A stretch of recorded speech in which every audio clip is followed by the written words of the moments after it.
Baik, selamat pagi. Assalamualaikum warahmatullahi wabarakatuh.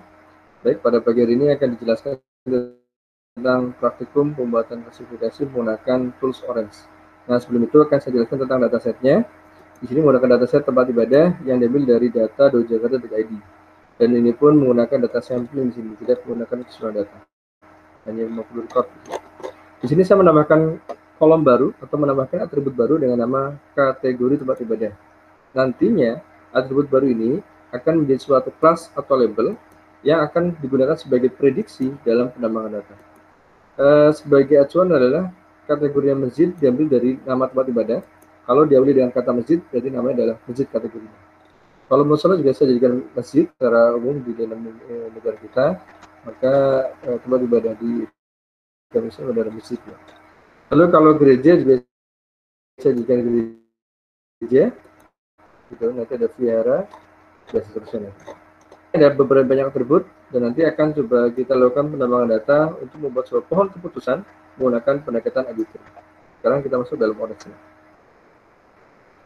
Dan mohon izin, ada hal yang perlu dipahami adalah ini data ini harusnya dilakukan tahapan preprocessing. Artinya kalau ada atribut yang kosong seperti ini harusnya tidak boleh. Harusnya dilakukan kembali tahapan perbaikan pool test data, gitu ya. Bisa diisi dengan data yang acak atau data yang nilai rata-rata atau data yang paling sering muncul.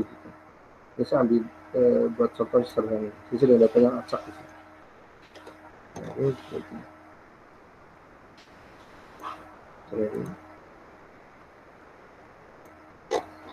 nah, untuk pemberi wakaf tidak begitu penting, kita ambilkan aja. Baik, langsung masuk ke Orange.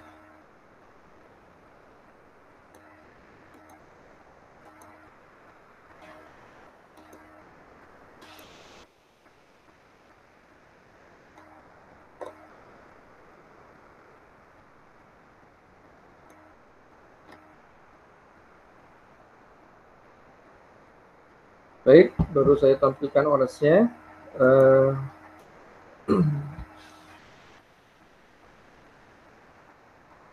Nah, pada Orange di sini, nanti Bapak Ibu, yang pertama adalah pada menu data, pilih menu file. Ini kalau diklik, akan muncul seperti ini. Sama aja. Kalau kita klik 2 kali, nah ini. Nanti dari menu browse ini, menu file ini nanti digunakan untuk mengimpor dataset yang digunakan dalam penambangan data. Ini tinggal klik aja browse-nya, arahkan di mana datasetnya. Nah, saya menggunakan file Excel dan nama tempat ibadah. Di sini ada banyak fitur, gitu ya. Kalau yang beberapa informasi yang perlu difahami dalam kolom-kolom ini adalah ini ada name, ini adalah nama atributnya, ada tipe atributnya, dan ada rule-nya atau fungsinya. Ini adalah value, ada beberapa sampel isinya. Name-nya adalah ini ada nama atribut. Ini ada tipe kategorikal, ada numerik gitu ya. Jadi kalau tahun pendirian kan berupa angka ya, maka di sini langsung numerik otomatis tipe datanya, tipe atributnya. Nah, kalau role-nya sebagai meta, ini sebagai meta informasi, namun tidak digunakan dalam komponen utama untuk penambangan data, gitu ya. Nah, di sini pun juga akan coba saya menggunakan pendekatan feature selection. Saya hanya menggunakan fitur-fitur yang relevan saja yang digunakan dalam penambangan data. Nah, kalau role-nya sebagai fitur, nantinya dia akan berfungsi sebagai komponen utama dalam penambangan data. Nah, kabupaten kota ini tidak saya gunakan dalam komponen utama untuk penambangan data, sehingga di sini rule-nya tinggal klik 2 kali saja, jadikan skip. Berarti atribut kabupaten atau kota tidak digunakan dalam penambangan data. Nama dan kecamatan, kelurahan gitu. Nah, untuk kategori tempat ibadah tadi sudah digunakan sebagai kelas atau label. Dalam Orange, kelas atau label, maka rule-nya harus berubah menjadi target. Nah, target inilah yang nantinya akan menjadi kelas atau label yang digunakan untuk menjadikan sebagai prediksi dalam penambangan data. Jadi atribut kategori ini nanti akan digunakan sebagai prediksi dalam penambangan data. Terus tanah yang digunakan tahun pendirian tidak begitu penting, saya abaikan. Untuk bangunan gunakan, sumber pembiayaan, peruntukan lahan juga tidak digunakan. Kepemilikan ini penting untuk melihat kepemilikan dari bangunannya, tipe tanahnya. Berwakaf tidak terlalu penting. Oke. Terus bangunan kita juga akan gunakan, jadi nanti tempat ibadah yang nanti kita akan tambah akan dilihat dari karakteristik luas bangunannya, luas tanahnya. Nah, ini kategori juga, ini saya juga. Kegiatan lain juga saya juga. Nah, ini ada beberapa fitur 1, 2, dan 3. Ini kalau dilihat adalah ada kolom baru yang terbentuk pada file Excel-nya. Namun dilihat tidak ada isinya, jadi kita ambilkan ini.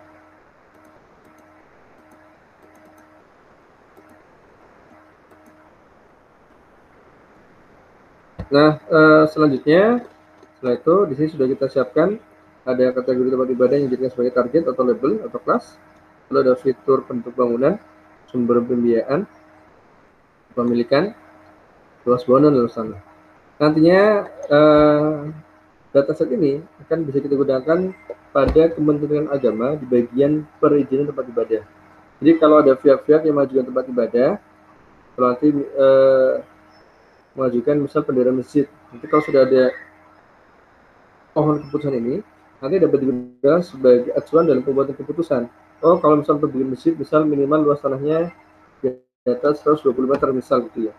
Nanti bangun luas tanahnya harus sekian, luas bangunannya harus sekian sebaiknya. Maka kalau tidak memenuhi kriteria di sini, maka kita bisa menolak dari perizinan bangunan masjid tersebut. Nah, kalau sudah kita apply, ini ada keterangan ada 49 record, gitu ya, ada 89 fitur, gitu ya, dan ada 4 meta atribut. Nah, ini sudah target, sudah apply. Ini terus nah di sini bisa kita rubah, klik kanan menjadi rename menjadi suatu dataset. Jadi ini untuk rename widgetnya. Kalau di dalam orange namanya widget ya, widget atau fitur sama aja. Nah di sini untuk melihat visualisasi dari datasetnya, nanti Bapak Ibu bisa menggunakan data table, data table di sini. Ini bisa untuk menampilkan bisa rename, klik kanan rename dari data table.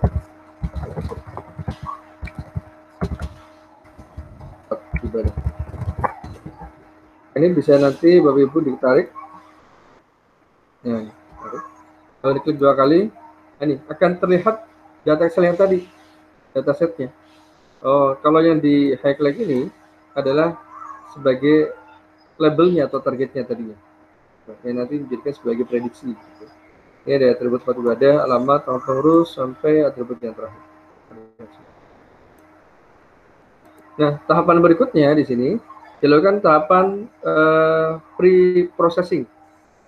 Jadi di sini apa tahapan pre-processing? Logonya itu tanda gerigi 2. Nah, ini kayak rantai sepeda ya. Klik 2 kali. Ini kalau bahasa kita adalah bahasa pra-pemrosesan sebelum dilakukan penambahan data. Tinggal tarik aja di sini, tarik garisnya. Saya ulang. Ini. Kalau mau dihapus, tinggal klik kanan, remove. Tinggal tarik aja garisnya. Artinya ini dari dataset ini, datanya akan dilakukan pemrosesan tahapan berikutnya yaitu tahapan pre-processing.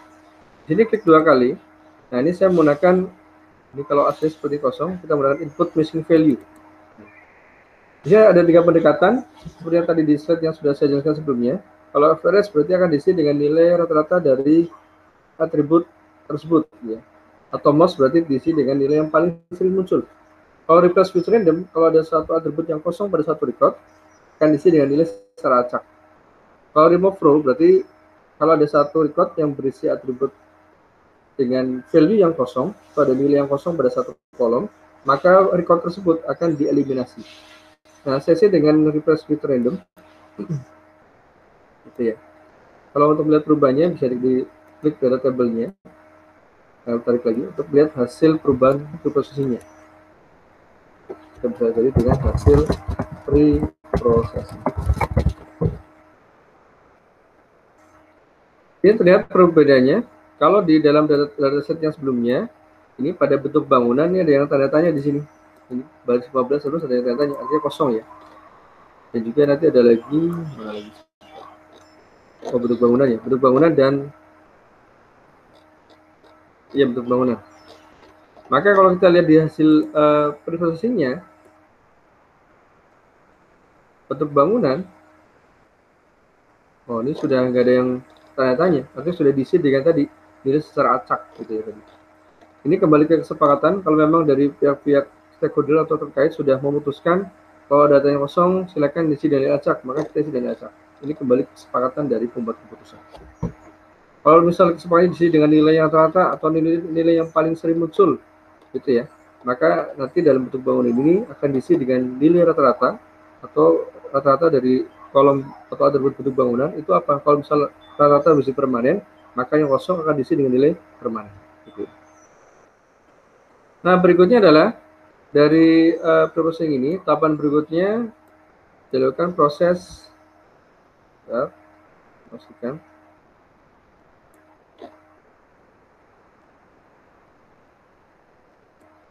Dilakukan proses sampling. Nah, untuk sampling ini, nanti Bapak Ibu silakan memilih widget data sampler di sini. Ini sampling. Tinggal tarik aja di sini. Nah, ini klik 2 kali. Ini ada banyak fitur dalam menu data samplingnya. Kalau kita menggunakan fixed proportion, artinya kalau kita di sini memilih 70%, berarti dari keseluruhan record hanya diambil 70%-nya. Ini bisa dirubah, silakan bisa digeser skalanya. Nanti.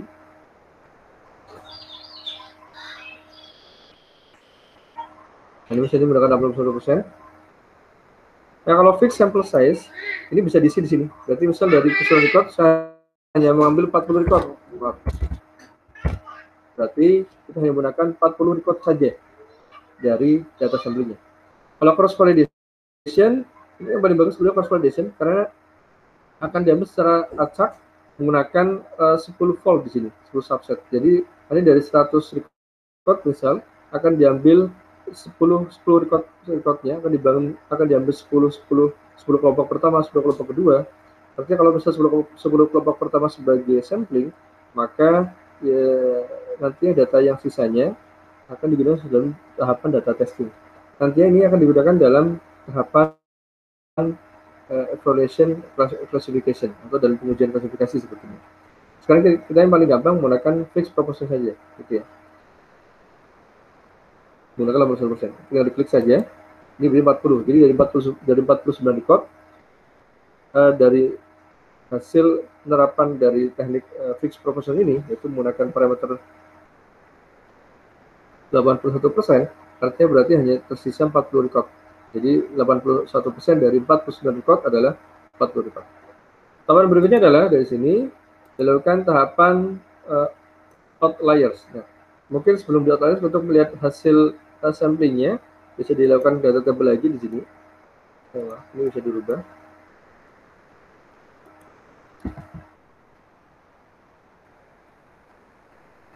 Misal dari data untuk visualisasi tabelnya saya tarik aja. Nah, ini adalah hasil dataset setelah dilakukan proses sampling.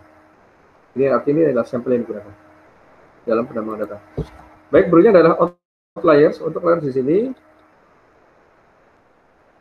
nah ini fitur outliers yang akan digunakan untuk mendeteksi record mana atau anggota-anggota mana yang memiliki karakteristik atau ciri yang berbeda dari data mayoritas. Ini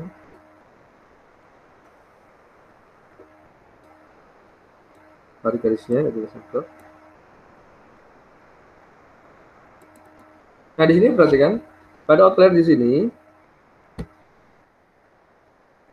ini saya menggunakan one class SVM. Ya. Nah, di sini parameternya adalah 39%. Ini metode ini nanti kaitannya dengan statistik ya. Nanti kita jelaskan dengan detail, ini hanya fitur saja. Ini ada covariance estimator, ada local outlier factor, ada isolation forest. Ini nanti dalam statistik kaitannya. Nah, ini kita menggunakan one class SVM, ya, atau disebut sebagai RBF factor. Ini bisa digeser Bapak Ibu skalanya, gitu ya. Kalau kita menggunakan 100%, ini berubah, artinya data ini terlihat ada 39 record, artinya dari 15% ini hanya menggunakan 34 record. Artinya 34 record ini adalah data inliers, data yang tidak outliers, gitu ya. Jadi nanti sini ada dua pendekatan, ada dua informasi yang perlu dipahami. Ada outliers, ada inliers. Kalau outliers adalah data yang tidak wajar. Kalau inlier adalah data kebalikan dari outliers, yaitu data yang wajar. Artinya data yang tidak data yang memiliki banyak kesamaan dengan data mayoritas, gitu ya. Itu inliers namanya. Coba lagi. Oh, nih kalau semakin tinggi parameternya, semakin sedikit record inliers yang dihasilkan, gitu ya. Di sini kita coba lebih kecil lagi saja biar lebih banyak data yang digunakan. Nah, ini 35. Artinya dengan menggunakan parameter 13% ini dari outliersnya dihasilkan 35 record data outliers. Artinya ada 5 record data yang outlier dan data inliers-nya ada 35. Yang kita pakai yang data inliers. Nah, berikutnya di sini kita lakukan tahapan ID3. Nah, di sini ID3 ini ada di dalam widget model, gitu ya. Nah, nanti tinggal dipilih tree ini. Ini kalau ada di sini, tree ini di sini terlihat dia menggunakan algoritma tree, menggunakan forward pruning, gitu ya. Kalau lihat dari orange secara konsepnya ini adalah mirip dengan random forest, gitu ya, tapi ada bilang juga sebagai menggunakan metode ID3, gitu ya. Ini sudah jadi algoritma yang tinggal pakai aja. ID3 ini tarik garisnya. Nah, pastikan yang ditarik garisnya adalah yang inliers, gitu ya, bukan outliers. Kalau kita menggunakan data inliers, artinya adalah jadi record ataupun data yang digunakan dalam pembuatan pohon keputusan ini adalah data yang inliers, artinya data yang wajar. Kalau kita menggunakan outliers seperti ini, berarti yang kita pakai adalah data yang outlier. Di sini terlihat kalau titik yang satu ini ada data yang outlier, kalau yang bergerombol ini yang banyak adalah data yang inliers. Yang kita pakai inliers. Oke, itu dari sini kita lihat informasinya. Ini kalau mau dua cabang berarti ini dari Indus Binary Tree. Berarti ini hanya nanti membuat dua cabang.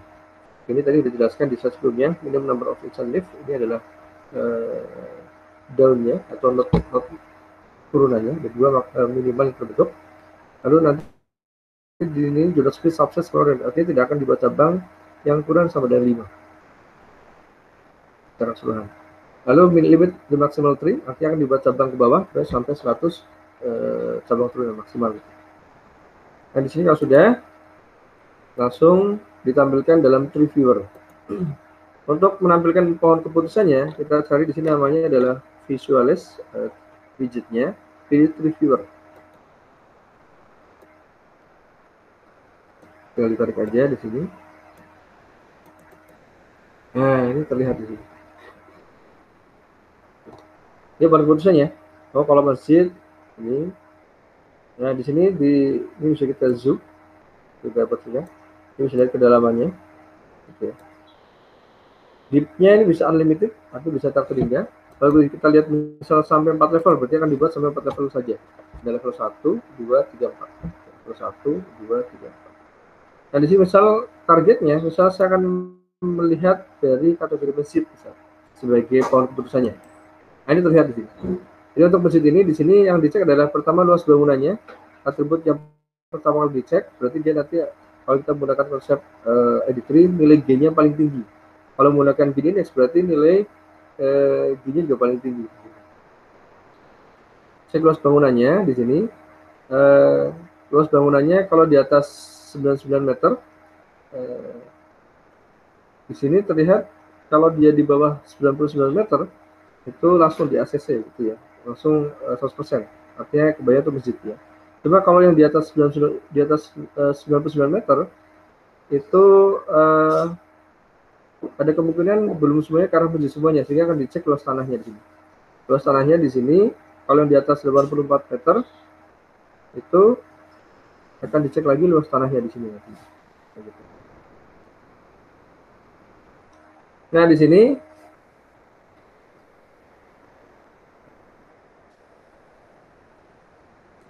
kita buat unlimited ya.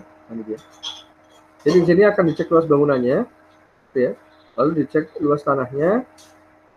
Buat kota saja tidak lebih. Jadi luas bangunannya akan dicek dengan kondisi di bawah atau sama dengan 99 meter persegi. Itu berarti 100% itu masjid semuanya. Kalau yang di atas 99 meter, itu ternyata ada yang tidak semuanya ke arah masjid. Gitu. Dia dicek luas tanahnya di sini. Luas tanahnya lagi dicek apakah di atas 84 meter ataukah di bawah 89 meter. Dan yang di bawah 84 meter ini ternyata itu 0%. Artinya tidak ada masjid yang luas tanahnya di bawah 84 meter. Gitu ya. Kebanyakan di atas 84. Lalu dari sini dicek kembali luas tanahnya. Di sini ternyata ada yang di atas 121 meter persegi. Ini ada 50%. Artinya ada 55% atau dari 5 record ini, dari 9 keseluruhan itu luas tanahnya di atas 121 meter. Gitu ya. Nah, kalau yang di bawah 121 meter persegi, ini juga semuanya mengarah ke masjid ya di sini. Ini pohon keputusannya. Nah, berikutnya adalah dari pohon keputusan ini, ada tahapan evaluasi pengujian. Nah, untuk pengujian ini bisa menggunakan konsep nanti ada namanya akurasi dan precision atau recall. Ini kita menggunakan perbandingan dengan algoritma naive Bayes, menggunakan widget test score. Nah, kita cari test score-nya pada menu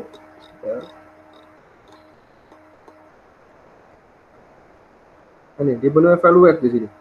Pada menu evaluate di sini, cari test and score. Di sini kita akan bandingkan dengan naive Bayes, maka pada modelnya cari nama naive Bayes.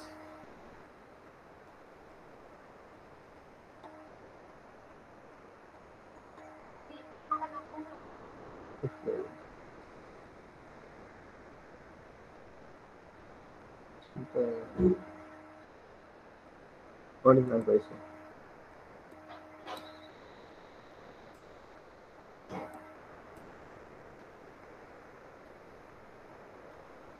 Nah, nantinya dari tree ini akan ditarik ke test and score, lalu dari outliers tarik ke test and score, ya, ini yang sudah pastikan.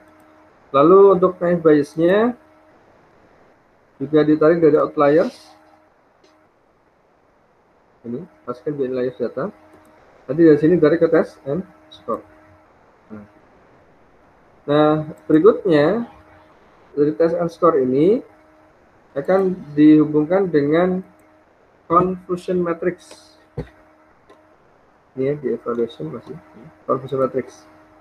Ya, nanti kita belajar pada tahapan evaluasi klasifikasi. Nah, di sini terlihat ini naive Bayes-nya. Ini berarti menggunakan algoritma naive Bayes, tinggal pakai aja. Jadi ORES memang terkenal dengan visual programming, jadi kita nggak perlu coding secara manual ya, itu kemudahannya. Test and score di sini terlihat ini ada beberapa pengujian dibandingkan model decision tree atau dengan pendekatan ID tree dan naive Bayes dari sisi pengukuran AUC area under curve ini pengukuran yang pertama. Ini juga terlihat decision tree lebih tinggi akurasinya 95%, yang naive Bayes 87%. Dan kalau CA ini, CA adalah classification akurasi. Jadi ini ada akurasinya sebetulnya sama aja. Kalau di tree-nya 88%, naive Bayes-nya 63%. Di sini terlihat akurasi dari ID tree ini lebih tinggi dibandingkan dengan naive Bayes. Nah, ini adalah F1 adalah F measure gitu ya. Ini 88% kalau untuk tree-nya dan naive Bayes-nya 62%. Ini precision dan recall. Di sini terlihat secara keseluruhan dari metode ID tree menggunakan decision tree ini itu lebih tinggi akurasinya dibandingkan dengan naive Bayes. Gitu ya. Untuk melihat confusion matrix seperti ini, nah ini terlihat di sini perbandingannya, gitu ya. Jadi total record yang diprediksi gereja dan label manualnya juga gereja itu ada 4 record, itu cara bacanya. Jadi aktual adalah hasil training manual, predicted adalah hasil prediksi dari pendekatan metodenya. Di sini yang dilakukan pelabelan manual gereja dan hasil juga gereja itu ada 4 record. Saya ulang, yang dilabelkan manual gereja dan diprediksi juga gereja itu ada 4 record. Yang dilabelkan manual masjid dan diprediksi adalah gereja itu ada 2 record. Nah, ini yang ada miss, ada 2 record yang miss. Namun yang dilabelkan manual gereja dan juga hasil prediksinya masjid ini juga miss juga, ada 2 record.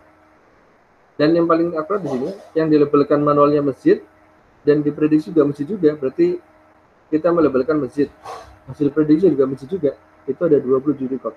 Nah, ini dari perbandingan antara prediksi dan data aktual dari Confinatrix. Nah, jadi seperti ini uang keputusannya, gitu ya. Coba kita rubah dalam datasetnya. Sepertinya podcast ini kurang begitu informatif ya. Kita coba rubah datasetnya menggunakan dataset yang keseluruhan. Nah, ini saya menggunakan dataset yang banyak, yang ini ada 1845 record, gitu ya, langsung dari dataset Jakarta ID. Nah, coba saya juga rubah ini. Saya menggunakan fitur tentu saja yang tidak pakai subscript.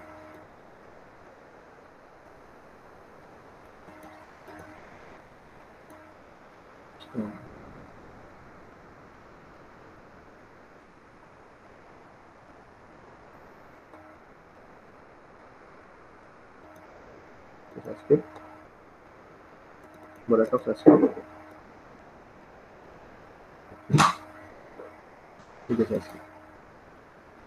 Nah, di sini memang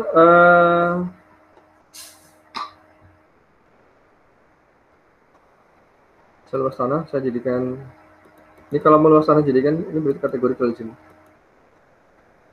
feature gitu ya, dan daya kampung juga feature. Berarti kalau yang jadikan feature ini berarti dia menjadi komponen utama dalam penambahan data. Kira-kira targetnya apa di sini nih? Targetnya sekitar, kita lihat.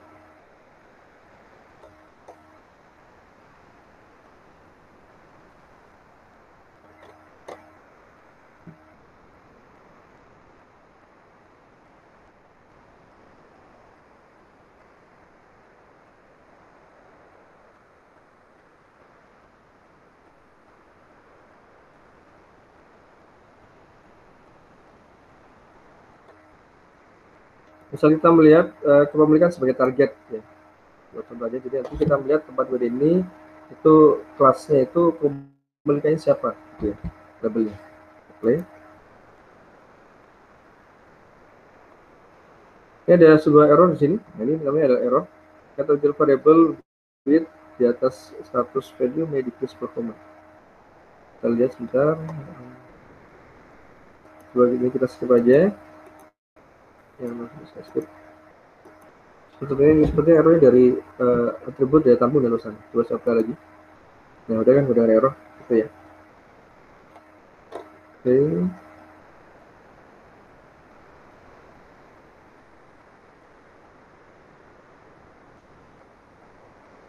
Sekarang kalau dijadikan fitur, lalu tempat ibadah ini sebagai target.